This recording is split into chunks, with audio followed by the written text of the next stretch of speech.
السلام علیکم ورحمۃ اللہ۔ الحمدللہ وکفا وسلام علی من لا نبی بعد۔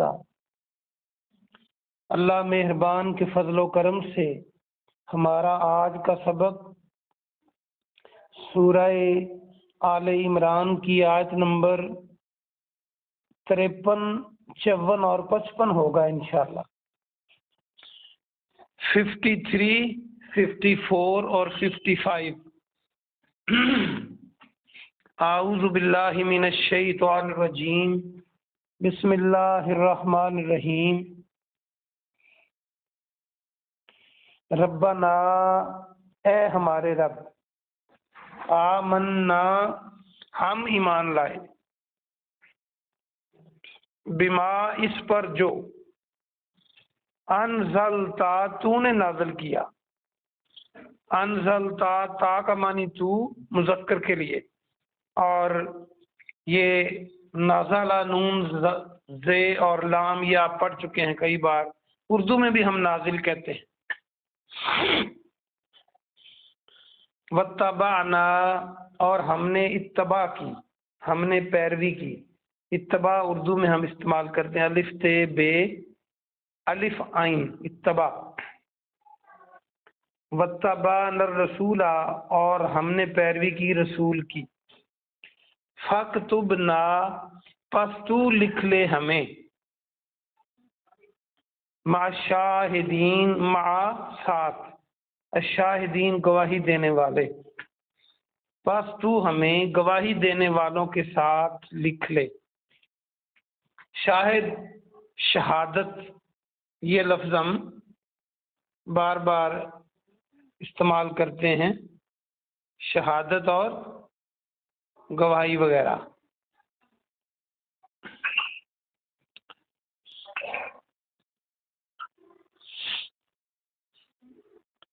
اس کا با محاورہ ترجمہ سنیں آیت نمبر 53 کا۔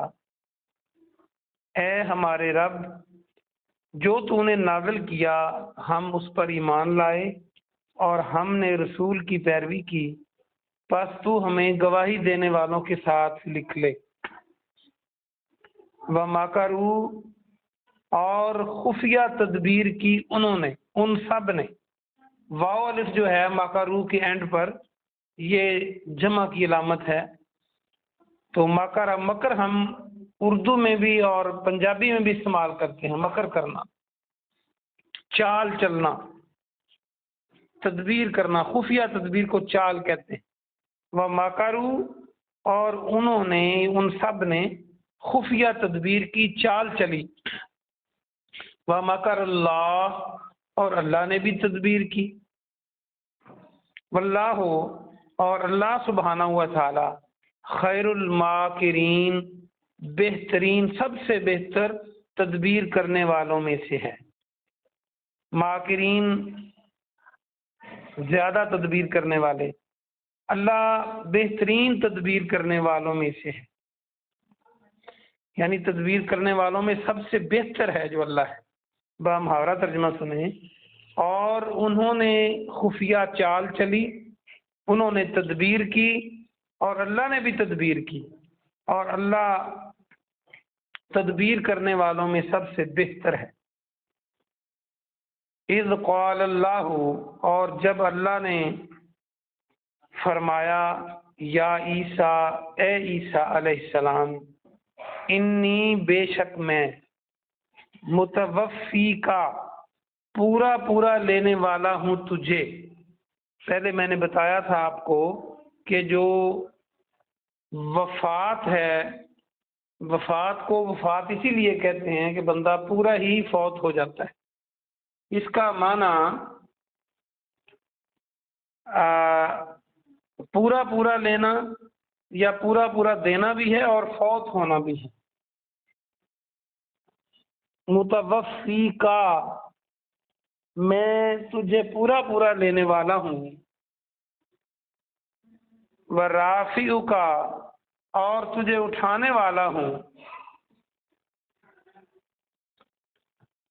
یہ رافع بلند کرنا پہلے آپ پڑھ چکے ہیں، رفعت اور رفیع اور نماز میں رفع یدین دونوں ہاتھوں کا بلند کرنا، یہ ہم پہلے پڑھ چکے ہیں۔ ورافیو کا، اور تجھے اٹھانے والا ہوں، بلند کرنے والا ہوں، الیہ اپنی طرف، و مطہروں کا، اور تجھے پاک کرنے والا ہوں۔ طاہر اور طہر آپ پہلے پڑھ چکے ہیں، طاہر نام بھی رکھ لیتے ہیں بچوں کے لوگ، طہارت بھی یہیں سے ہے۔ من الذین، ان لوگوں سے جن، کفروا جنہوں نے کفر کیا، وجاعل الذین، اور بنانے والا ہوں ان لوگوں کو، الذین اتبعوک، جنہوں نے تیری اتباع کی، جنہوں نے تیری پیروی کی۔ فوقا، فائق، بلند، فوقیت ہم اردو میں لفظ استعمال کرتے ہیں، کسی کو فوقیت دینا ہوتا ہے، کسی کو بہتر سمجھنا، بلند کرنا۔ الذین، ان لوگوں پر جن، کفروا سب نے کفر کیا، الی یوم القیامہ قیامت کے دن، ثم پھر، الیہ میری طرف ہی، مرجعکم تمہیں لوٹنا ہے۔ مرجع، رجوع ہم اردو میں ایک لفظ بولتے ہیں، رے جیم واو عین، یہیں سے بنے گا، اگر اس کو دیکھیں رے جیم عین اس میں موجود ہے تو رجوع کرنا، پلٹنا۔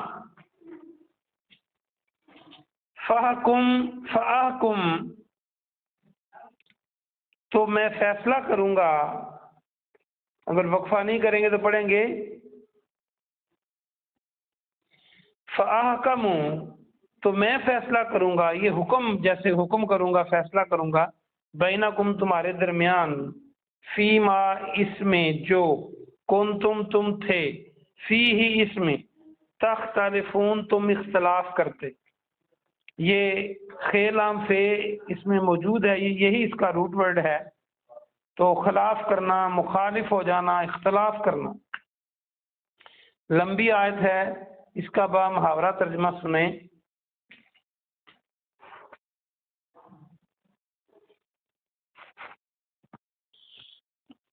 آج کے سبق کی یہ آخری آیت ہے۔ اللہ سبحانہ و تعالیٰ نے اس میں فرمایا، اس کا با محاورہ ترجمہ ہے، جب اللہ سبحانہ و تعالیٰ نے فرمایا ہے عیسیٰ میں تمہیں پورا پورا لینے والا ہوں اور تجھے اپنی طرف اٹھانے والا ہوں اور تجھے پاک کرنے والا ہوں ان لوگوں سے جنہوں نے کفر کیا، اور ان لوگوں کو جنہوں نے تیری پیروی کی، ان لوگوں پر جنہوں نے کفر کیا، قیامت کے دن تک میں ان کو بلند کرنے والا ہوں، فائق کرنے والا ہوں، فوقیت دینے والا ہوں۔ جنہوں نے تیری پیروی کی ان کو بلند کروں گا، کن پر؟ جنہوں نے کفر کیا ان سے۔ پھر میری ہی طرف تمہیں لوٹنا ہے، میں پھر فیصلہ کروں گا، میں پھر فیصلہ کروں گا تمہارے درمیان جس میں تم اختلاف کرتے ہو۔ یہ آج کا سبق تھا اور ترجمہ آسان ہی ہے، کوئی مشکل نہیں ہے۔ آئیے ہم اس کی تفسیر دیکھتے ہیں۔ آیت نمبر 53 پہ آ جائیے واپس۔ جو لوگ عیسیٰ علیہ السلام کے پیروکار تھے اور صحیح مسلمان تھے، کل والے سبق کو یعنی پرسوں والے سبق کو ساتھ ہم لنک کریں گے، انہوں نے کہا اے ہمارے رب۔ اب دیکھیں یہ ایک اور دعا آ گئی، پہلے نبیوں کی دعائیں آپ نے سنی، اب مسلمانوں کی، مومنوں کی دعا آ گئی، اے ہمارے رب ہم اس پر ایمان لائے جو تو نے نازل کیا۔ نہیں دعا نہیں ہے، ویسے پکار ہے ان کی، رب کو بلا کر بات کر رہے ہیں، تو اینڈ پہ دعا ہے اسی آیت کے۔ تو وہ کہہ رہے ہیں اے ہمارے رب ہم اس پر ایمان لائے جو تو نے نازل کیا، یعنی جو بھی آسمانی علم ہے تورات میں اور انجیل میں، ہم اس پر ایمان لائے اور ہم نے رسول کی پیروی کی، عیسیٰ علیہ السلام کی پر ایمان لائے اور ان کی پیروی کی، ان کی بات کو مانا، تو پس تو ہمیں ان کے ساتھ لکھ لے جو گواہی دینے والے ہیں، تو ہمیں گواہی دینے والوں کے ساتھ لکھ لے۔ گواہی دینے والے وہی جو اللہ کے پر ایمان لانے کی گواہی اور رسول کو ماننے کی گواہی۔ اس سے پتہ چلتا ہے کہ جتنے بھی آسمانی دین آئے ہیں وہ ایک ہی دین تھا، الگ الگ نہیں تھے۔ اللہ کو ماننا اور وقت کے رسول کی پیروی کرنا اور اس پر ایمان لانا۔ بس ٹائم گزرنے کے ساتھ ساتھ شریعت کے اندر بعض چیزیں تبدیل ہوتی رہی لوگوں کی ضرورت کے مطابق رسالت والے حصے میں، لیکن توحید ایک ہی رہی کہ اللہ کے بغیر کوئی الہ نہیں، اللہ کے بغیر کوئی خالق نہیں، اللہ کے بغیر کوئی رازق نہیں، اللہ ہی کائنات کا پیدا کرنے والا ہے، وہی اس کا کنٹرول اکیلا سنبھالتا ہے، وہی رزق دیتا ہے، وہی عزت ذلت دیتا ہے۔ یہ ساری باتیں جب سے کائنات بنی یہی انسانیت کے اندر تھیں، یہی اللہ پر ایمان لانا ہے۔ اور اگلا حصہ جو رسالت ہے وہ تبدیل ہوتی رہی، جو رسول آتا رہا اس کی پیروی کا اقرار کرتے رہے اس دور کے مسلمان۔ آگے اللہ نے اس واقعے کی طرف اشارہ کیا ہے جب عیسیٰ علیہ السلام کے مخالفوں نے آپ کو قتل کرنا چاہا اور بادشاہ کے کان بھر کر آپ کو پھانسی دلوانے کی کوشش کی، اور ایک ہی وقت میں ان یہودیوں نے دو نبیوں کے قتل کا منصوبہ بنایا، ایک یحییٰ علیہ السلام، اس کا سر قلم کروا دیا، اور ایک عیسیٰ علیہ السلام کو قتل کرنے کا منصوبہ بنایا، مکر کیا، چال چلی، خفیہ تدبیر چلی، اس کے کان بھر دیے کہ یہ جو نوجوان ہے یہ بھائی بھائی میں اختلاف ڈال دیتا ہے، یہ آپ کی حکومت کے لیے خطرہ ہے، یہ نئی بات کرتا ہے، یہ نیا دین ہے، یہ پہلے کسی نے سنا نہیں ہے، جو ہمارے بڑے کر رہے تھے کیا وہ غلط تھا، یہ ساری باتیں، اور بادشاہ کو ورغلا کر بادشاہ نے اپنی فوج بھیجی کہ جاؤ اس کو اریسٹ کرو، گرفتار کرو، اس کو پھانسی دے دی جائے۔ یہ ان کا مکر تھا، یہ ان کی خفیہ چال تھی، یہ ان کی تدبیر تھی۔ اللہ فرماتا ہے مکر اللہ، اور اللہ نے بھی خفیہ تدبیر کی۔ اللہ نے کیا تدبیر کی؟ اللہ سبحانہ و تعالیٰ نے، جیسا کہ اگلی آیت میں موجود بھی ہے، کہ عیسیٰ علیہ السلام کو آسمانوں پر زندہ اٹھا لیا، اور ان میں سے جو شکایتی لوگ تھے ان میں سے ایک کی شکل عیسیٰ علیہ السلام جیسی بنا دی، اور وہ آئے اور انہوں نے اس کو پکڑا اور کانٹوں پہ سر کا تاج رکھ کے اور پتہ نہیں کیا کیا کر کے تکلیفوں کے ساتھ اس کو پھانسی پہ لٹکا دیا۔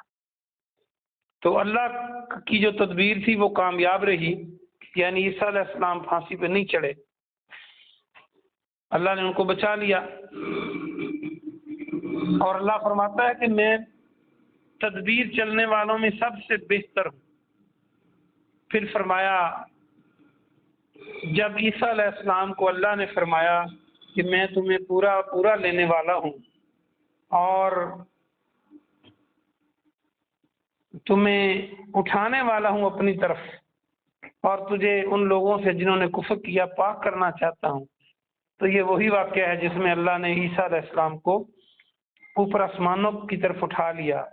اب صحیح احادیث میں یہ بات موجود ہے کہ عیسیٰ علیہ السلام دوبارہ آئیں گے اس دنیا میں، تب تک قیامت قائم نہیں ہوگی جب تک وہ نہ آ گئے، اور وہ خنزیر کو قتل کریں گے، اور وہ جو واپس آئیں گے تو اپنا دین نہیں بلکہ وہ محمدی دین چلائیں گے، قرآن اور حدیث کا نفاذ کریں گے، اور مسلمانوں کے ساتھ مل کر ان کی رہنمائی کر کے وہ اللہ کے دین کو غالب کر دیں گے۔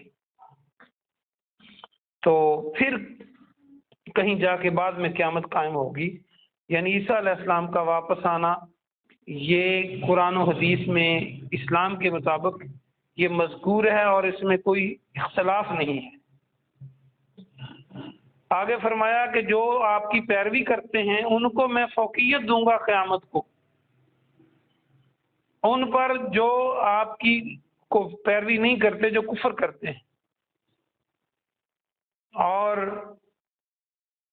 پھر یہ ہوگا کہ تم نے ہماری طرف ہی لوٹ کے آنا ہے اور میں فیصلہ کر دوں گا جس میں تم اختلاف کرتے ہو۔ یقینی بات ہے جب یہ دنیا ختم ہوگی، قیامت کا دن قائم ہوگا، پھر اللہ حساب کتاب پوچھے گا، ترازو لگے گا، ایمان تولے جائیں گے، نیکیاں بدیاں تولی جائیں گی، تو پھر سب نے پلٹ کے اللہ کی طرف ہی جانا ہے۔ جو اپنے آپ کو رب کہلواتے رہے وہ بھی اللہ کے سامنے پیش ہوں گے، اور جو کسی پہ ظلم کرتے رہے وہ بھی پیش ہوں گے، اور جو مظلوم تھے وہ بھی پیش کیے جائیں گے۔ تو جو نبیوں کے قاتل تھے ان کو بھی پیش کیا جائے گا۔ تو سب لوگ وہاں اپنا اپنا اعمال نامہ کا حساب دیں گے۔ اللہ پاک سے دعا ہے کہ اللہ پاک ہمیں اس دن کی ذلت سے محفوظ فرمائے اور ہمیں دونوں جہانوں میں عزت و آبرو کے ساتھ زندہ رکھے۔ آمین ثم آمین۔ سبحان ربک رب العزت عما یصفون وسلام علی المرسلین والحمد للہ رب العالمین۔